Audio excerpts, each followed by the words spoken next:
new coordinator for the Cougars. What's different about them this year compared to the previous years? Well, it's the same coordinator that played against us last year, um, and they're good. They make you earn everything you get, and from we've been playing Washington State ever since I've been here the 4 years. Since he's taken over, they've gotten a lot better, and yeah, it's going to be a big challenge for us.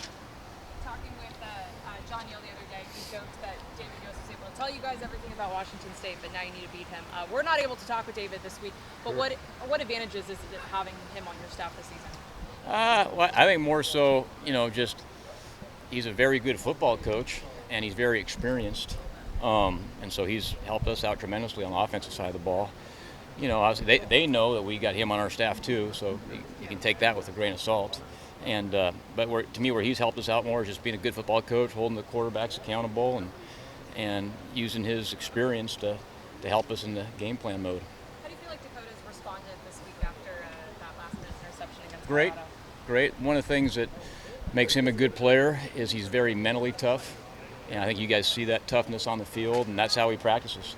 And to be mentally tough when you make a mistake, and he wasn't the only one. Everyone made a mistake in that game. You got to be able to flush it, move on to the next play, and he does that. And again, in practice, he picks guys up and leads by example, which is what we need. What kind of response have you seen out of this team after that players-only meeting on Monday? Good. I've been proud of the way we've practiced, not just this week, but last week. Our guys want to win, obviously, and it's important to them. And when you don't win, you try to figure out every possible thing you can do to give yourself a better chance to win the following week. And I think that was just part of it. I don't think it was nothing earth-shattering. I think, hey, what can we do to get better, and everyone being accountable, and I think it was that simple. What was Dakota's emotions kind of after the game? I mean, with the quarterback, you can kind of put a lot on yourself Sure. in a situation like that. How did he kind of react after the game? I think he's too hard on himself, and we always talk about when you lose a football game, it should hurt because you care. That's good. But at the same time, you got to learn from it, move on, because you can't let something negative affect how you prepare for the next practice or the next play. And to do that, it's easier said than done. You got to be mentally tough and mentally strong, and he is that. And so I think our other guys have seen the way he's responded, and it's lifted up other players on our team. This year's team has struggled to start out of the gate hot on offense. In previous years, you guys have been known to score quickly and kind of go in waves on teams. What are you guys maybe struggling with early on to get into that groove? I think it's a number of things. I think it's the opposing defenses doing a good job, and it's us executing. We're always early on. We're going to call what we think our best stuff is through game plan and what we thought we could execute that in practice. And sometimes it works, sometimes it doesn't, and you hope it works more times than it doesn't. And that's always going to be our mindset. Where do you see you can maybe attack this Washington State defense as you watch film, and maybe even after what you saw in last year's game against them? Well, first off, they're very good and they're very sound. They haven't given up a lot of big plays, so that they make you earn things. So sometimes it's taking what they give you.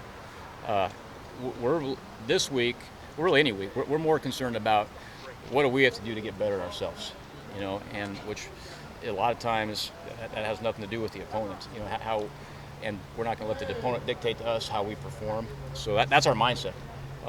There's certain game plan things that is in-house that we think that every week that maybe we can do this a little bit different because take advantage of this and that. But again, that's an in-house deal. When a fan looks at this game, they might think shootout, 50-plus points is going to take to win.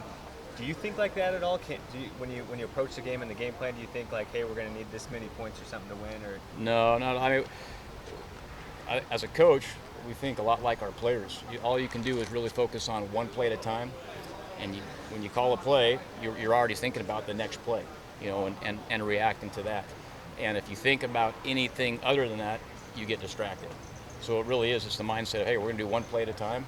We hope most of them are good, so we can capitalize on that. But if something doesn't, then you go on to the very next play. And we always want to score on every drive. I think every offensive football team does. So we're always, going to play what we think our best stuff is, and attack the way we think we should attack, and then go from there.